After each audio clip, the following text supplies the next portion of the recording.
Okay, so if you remember that kind of in the last couple of videos we were looking at this linear differential operator, okay, which is defined by a second order differential equation, and we get given some initial conditions. So in other words, initial condition of our function, some particular value t naught equals y naught, and the derivative of that function defined at t naught is equal to y naught dash.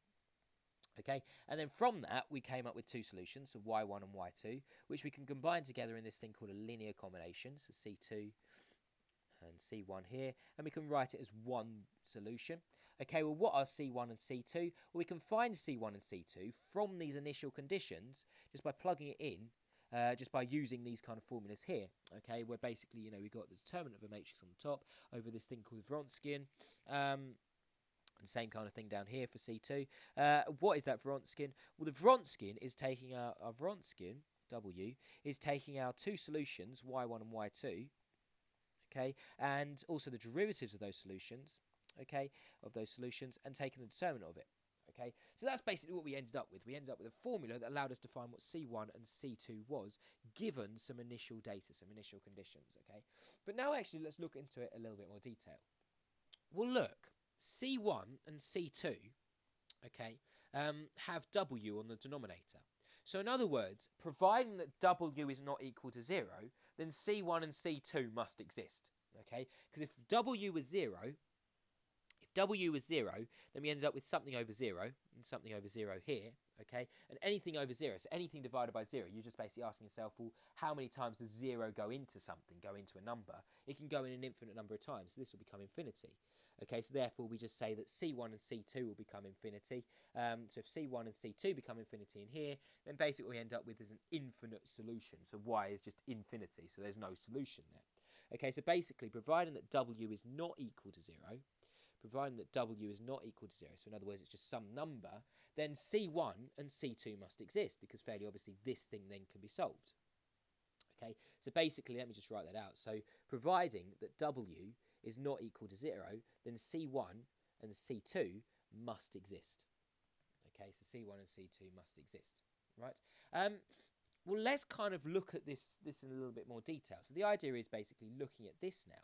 So hopefully you understand from there, just from looking at C1 and C2, that we just look at the denominator, which is just the Wronskian.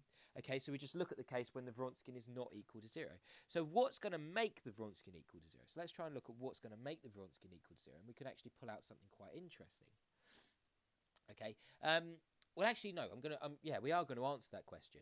But I'm first of all going to answer, well, what is the Wronskian again? So the Wronskian is y1 at some particular value, okay, and y2 at some particular value over the derivative at the same value of each thing. So the derivative of y1 and the derivative of y2 at the same particular value, and take the determinant of that, okay?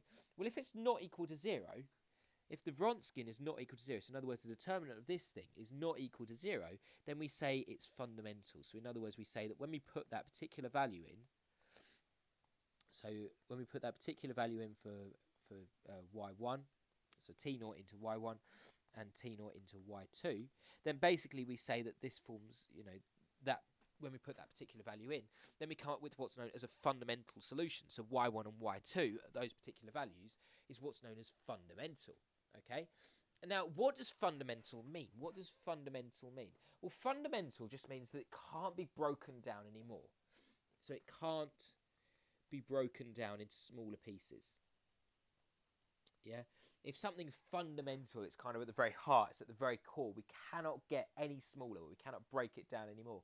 Particularly when we're talking about fundamental particles, for example. Particles is what makes up everything in the world. Okay, if we come up with fundamental particles, then basically all we're saying is that we can't break those particles down into kind of smaller particles. They're fundamental. Okay, fundamental just means you can't be broken down anymore. Okay, so I'm going to answer this question if they're not fundamental. So let's suppose that y1 and y2 is not fundamental. Well, if they're not fundamental, then we would expect this Wronskian to be equal to 0. Okay, if they're not fundamental, then we should expect this to be equal to 0. So let's suppose we end up with a solution y1 equals e to the 2t and y2 is equal to 2 e to the 2t. Now, fairly obviously, you should already be thinking, well, that's not fundamental because 1 one of my solutions, so y2 in this case, can be written in terms of my other solution. So in other words, y2 can be written as 2 lots of e to the 2t, which of course is just y1. So, y2 is just 2 lots of y1. So therefore, it's not fundamental because y2 can be broken down into parts of y1. Yeah, it can be broken down into parts of y1.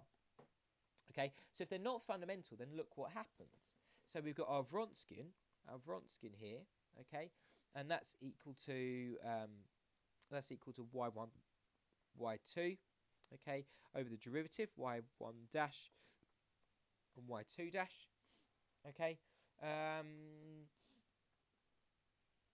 okay, and take that, okay, but we can either evaluate it like this. So let's have a look. So take the determinant of that. So it's going to be the determinant then of y1, which is e to the 2t, and this is y2, which is 2e to the 2t, 2e to the 2t. So I'm just replacing, I'm just forming my Wronskian now. Then the derivative of y1, so the derivative of that thing, which is obviously going to be 2e to the 2t, and the derivative of this thing, which is obviously going to be 4e to the 2t. Okay. So now when I take the determinant of that, it's going to become e to the 2t multiplied by 4e to the 2t minus the other thing. So what's that? It's going to be 2e to the 2t times 2e to the 2t. Okay, well that's going to become then 4e to the 2t. Is that right? No, e to the 4t, sorry, because we're just adding. So I'm just simplifying that thing first. Minus 4e to the 4t. Okay, so those two things are going to cancel, so therefore it's going to be equal to 0. Okay, so basically, because I've said that these two things are not fundamental, because, I can break y2 up into parts of y1. So in other words, I can break y2 down further into elements of y1. I can write y2 as part of y1.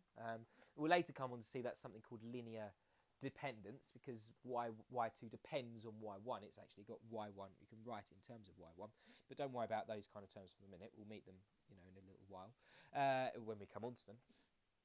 So basically, because I can break y2 down into elements of y1, then therefore there's a cancellation which occurs. There's a cancellation which occurs in here. Okay, and there's a cancellation occurs in here, and hopefully you can see the cancellation which occurs in here. It's just going to end up with a cancellation. So therefore, the final answer is going to be equal to 0 if they're not fundamental. Well, if they are fundamental, then basically we can't write, this kind of thing. We can't write this kind of thing. So y2 cannot be written in terms of y1 or the other way around. Okay, so in other words, there's not going to be a cancellation, so we're going to end up with some number. So therefore the Wronskian is not going to be equal to 0. It's not going to cause a cancellation. Okay, and in actual fact, you can verify this. Strictly speaking, when we put a particular value in, we should get the value. So let's put the value. Let's put the value y1 of t0 equals 1, and let's say y2 of t0 equals 2, for example. Okay, so basically when we put t0 into that thing, we should get 1, and t0 into that thing we should get 2. Okay, and likewise let's put t0 into that thing, should be 1.